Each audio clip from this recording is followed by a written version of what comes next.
బట్టి విక్రమార్క గారిని ప్రతి ఒక్కరిని లీడర్స్ని, పోలీస్ డిపార్ట్మెంట్ని, కోర్టుల్ని, కలెక్టరేట్ని, హ్యూమన్ రైట్స్ని, ఇది అన్యాయం అండి. కోర్టు ఆర్డర్లతో వచ్చినా కూడా అలో చేయట్లేదు. గొడవ జరగలేదు, నా ఇంటికి వెళ్తుంటే నన్ను అలో చేయట్లేదు. దీనికి పరిష్కారం ఏంటో చెప్పండి సార్ నాకు, అంతే అడుగుతున్నాను.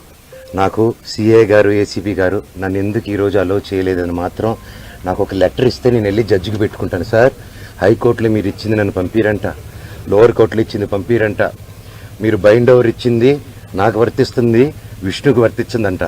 విష్ణుకి 25 మంది సెక్యూరిటీ వాళ్ళు పెట్టుకోవచ్చు సార్, మేము ఎలా అడుగుతాం అంటున్నారు. ఆ వీడియోలన్నీ నా సెల్ ఫోన్లో ఉన్నాయి.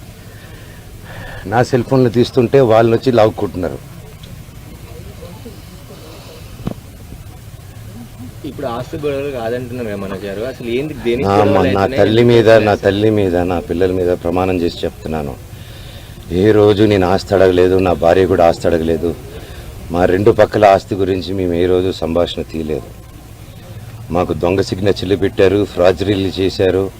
మేము ఫ్రాజరీ కేసులు కూడా వేయలేదు. మేము వాళ్ళ కర్మకు వాళ్ళు పోతారు, కర్మ సిద్ధాంతాన్ని నమ్ముకొని ఉంటాం. అర్థమైందండి? కుళ్ళు అండి, చిన్నప్పటి నుంచి నేనంటే కుళ్ళు. నా జుట్టు విష్ణు చేతికి వెళ్ళాలి, నా జుట్టు మనోజ్ జుట్టు నా చేతికి కావాలి నాయన అంటే, సరే బిడ్డ వాడి జుట్టు నీకు ఇస్తారని మాటిచ్చారు.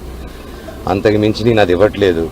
క్యాంపస్ అడిగాను, చేసే మనీ స్విండలింగ్ గురించి అడిగాను, ఆ డబ్బు విష్ణు చేసే దొంగతనాల గురించి అడిగాను, పిల్లల దోచుకునే దాని గురించి అడిగాను, లోకల్ ప్రజలను దోచుకునేది అడిగాను, ప్రూఫ్లు హ్యాండ్ ఓవర్ చేశాను.